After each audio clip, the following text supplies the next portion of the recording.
মনে যদি কিছুটা ভয় থাকে, তো ইজ্জত কু ভয় থাকে, ডর থাকে, তাহলে তো স্বামীর কথা কু সম্মান জনে যেতে শীঘ্র পারুছু এ দুইটাকে এ ঘরু বাহার কর দে। বাহার কর মার তালা রে।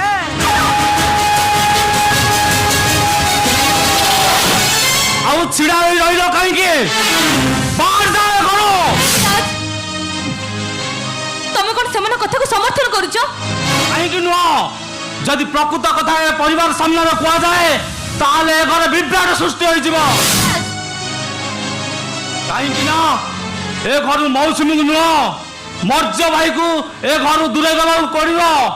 ଯଦି ତା ଉପରେ ତମର ପ୍ରତିବାଦ ହବ ତାହେଲେ ମୁଁ ମାନି ନେବି ଯେ ମର୍ଜ୍ୟ ଭାଇ ସହିତ ତମର ପାପ ସମ୍ପର୍କ ଅଛି। ଏ ମା ଧରିତ୍ରୀ,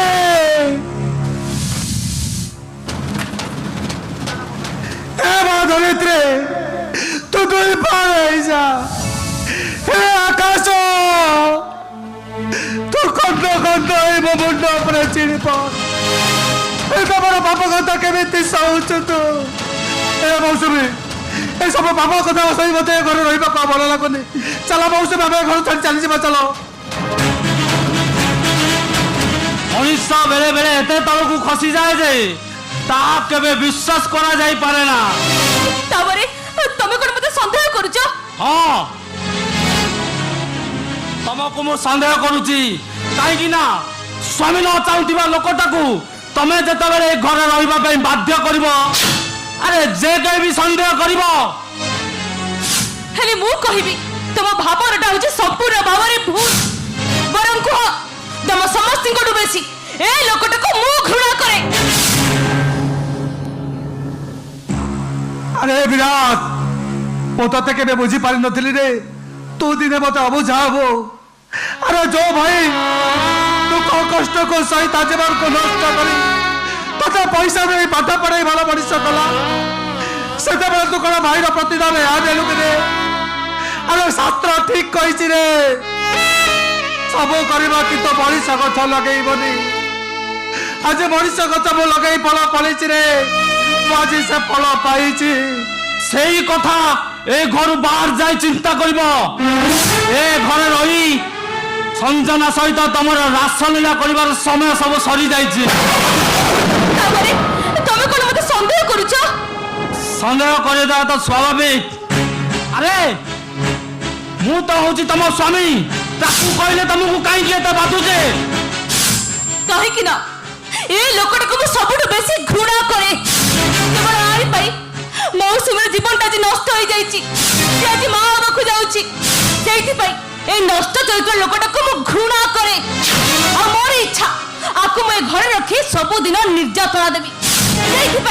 ସେଇଥିପାଇଁ ମୁଁ ତମକୁ ପ୍ରତିବାଦ କରୁଥିଲି। ହେଲେ ମୁଁ ବୁଝିପାରୁନି ଏ ଲୋକଟା ତମକୁ ଏତେ କଥା କହିଦେଇଗଲା, ତମେ ଚୁପଚାପ ଶୁଣୁଛ କେମିତି? ତମ ଜାଗାରେ ଯଦି ମୁଁ ଥାନ୍ତି ଆକୁ ବାଡ଼େଇ ବାଡ଼େଇ ଏ ଘରୁ ବାହାର କରିଦେଇଥାନ୍ତି। ଏମିତି ଏ ଲୋକଟା ମତେ ଟଙ୍କା ଦେଇ ପାଠ ପଢେଇছে, ଏ ଲୋକଟା ପାଇଁ ମୁଁ ଦିନେ ମଣିଷ ହେଇଛି। আকু এ ঘরু পিটি পিটি কেমিতি মু বাহার করদেবে? মানে তুমি তো গোটে স্বামীর স্ত্রী, তম স্বামীর অপমান তুমি কেমিতি সহিব? টিকে অপেক্ষা কর, মু যাই আসছে। মানে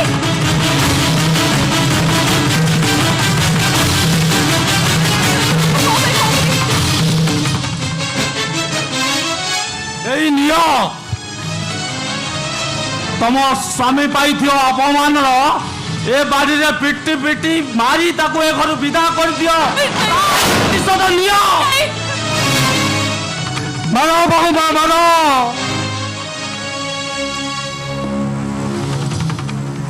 घर बाड़ी मत बारी बारी तमे बुझाई दियो जे तमे निर्दोष। तमे मत बारी बारी बुझाई दियो जे तम स्वामी की तमे कलंक की नुह। मारो बहुमा, मारो मते मारो। हाँ मु तुमको मारिबी। এই বাড়ে বাড়ে বাড়ে তোমার মাঝে প্রতিশোধ দেবি। তোমারই পাই মৌসুমীর জীবন আজ নষ্ট হয়ে যাইছি। তোমারই পাই মো স্বামী মতে আজ সন্দেহ করুছনি। ছাড়িবি তোমাকে এই বাড়ি আজ মু পিটি পিটি মারি দেবি মু তোমাকে। মারো বহুমা।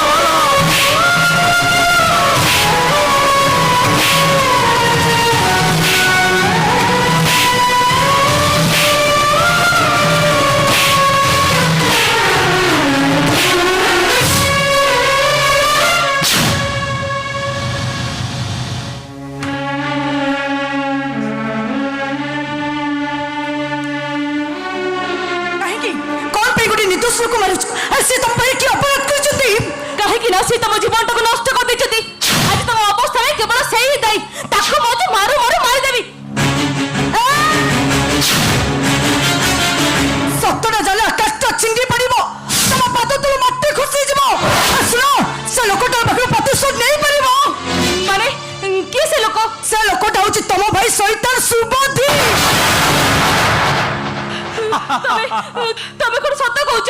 ହଁ ଶୁଣିବ ତାହେଲେ ଶୁଣ। ସେଇଦିନ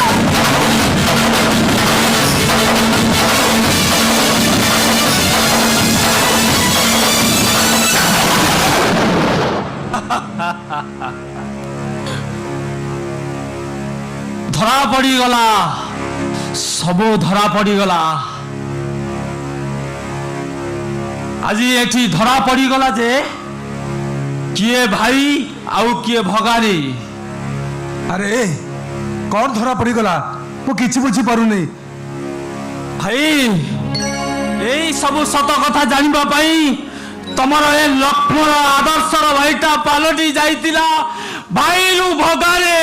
ଆରେ ବିରାଟ ମୁଁ କିଛି ବୁଝିପାରୁନି ରେ। ଆପଣ କିଛି ବୁଝନ୍ତୁ କି ନ ବୁଝନ୍ତୁ, ମୁଁ କିନ୍ତୁ ମୋ ଭୁଲ ବୁଝିପାରିଛି। ମତେ ଆପଣ କ୍ଷମା କରିଦିଅନ୍ତୁ ଭାଇ, କ୍ଷମା କରିଦିଅନ୍ତୁ। ଏ ବହୁମା, କ୍ଷମା ଦେବାର ଯୋଗ୍ୟତା ମୋର କୋଉଠି ଅଛି ଯେ ମୁଁ ଗୋଟେ ଜାତିପତିହୀନ ମଣିଷଟିଏ। ଜାତିପତିହୀନ ମଣିଷ ନୁହଁ ଭାଇ, ପତିତକୁ ଉଦ୍ଧାର କରିପାରୁଥିବା ମଣିଷଟିଏ। ଭାଇ ତୁମକୁ ଦେଖିଲା ଦିନଠୁ ମୋର ଭାରି ଗୋଟେ ଇଚ୍ଛା ଥିଲା ଭାଇ। ଏ ବିରାଟ ତୁ କଣ ଚାହୁଁଛୁ ରେ? ମୁଁ ଚାହୁଁଛି ଭାଇ ଯଦି ସୂର୍ଯ୍ୟ ନଥାନ୍ତେ ତାହେଲେ କେହି ରାତିକି ପୂଜା କରିନଥାନ୍ତେ, ଆଉ ଯଦି ରାବଣ ନଥାନ୍ତେ ତାହେଲେ ରାମ ଠାକୁର କେହି ପୂଜା ନ କରିନଥାନ୍ତେ। ଠିକ ସେମିତି ଭାଇ ମୁଁ ପାଲଟି ଯାଇଥିଲି ଆପଣଙ୍କୁ ଏ ଭାଇରୁ ଭଗାରୀ। ଆପଣଙ୍କର ସେଇ ଆଦର୍ଶର ଭାଇ ଲକ୍ଷ୍ମଣ ହେବାକୁ ଚାହେଁ ଭାଇ, ଆଦର୍ଶର ଭାଇ ଲକ୍ଷ୍ମଣ।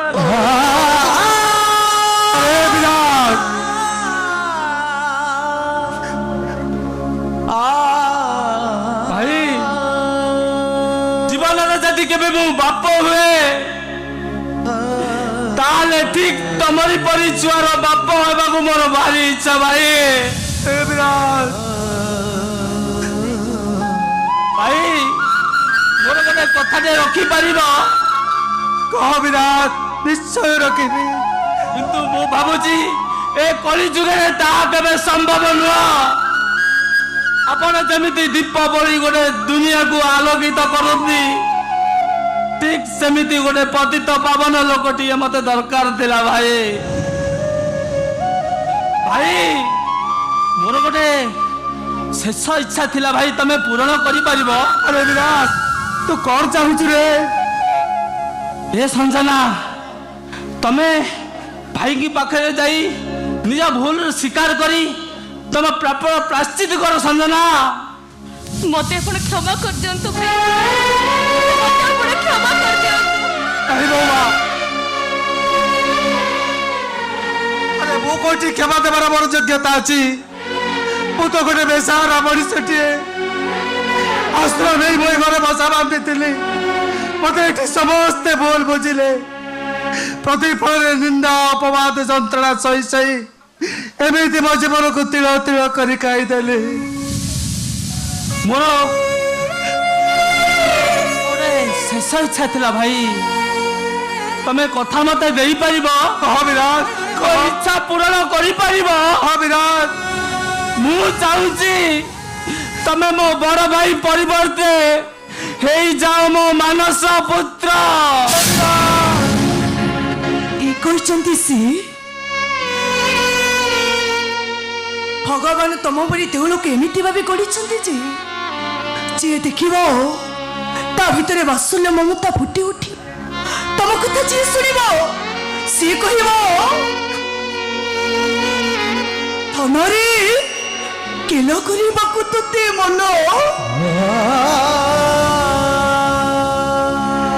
ଯଦି ସ୍ୱାମୀର ଇଚ୍ଛା ପୂରଣ କରିବା ସ୍ତ୍ରୀର ଧର୍ମ, ତାହେଲେ ମୁଁ ଆପଣଙ୍କୁ ମୋ ଠାକୁର ସଜାଇ ଭିକ ମାଗୁଛି। ଆପଣ ଦେଢଶୁର ହେଇଯାଆନ୍ତୁ, ଏ ଭାଇ ମୋର ହେଇ ଦେଖନ୍ତୁ, ମୁଁ ମମତାର ପର୍ଦ୍ଦା କାଢିକି ବିଛେଇ ଦଉଛି। ଥରୁଟିଏ ମୋ ପୁଅ ମୋର ପର୍ଦ୍ଦା କାଢି ଗড়ି ଯାଆନ୍ତୁ। ହେଇ ଦେଖନ୍ତୁ, ମୁଁ ମମତାର ପର୍ଦ୍ଦା କାଢି କେମିତି ବିଛେଇ ଦଉଛି।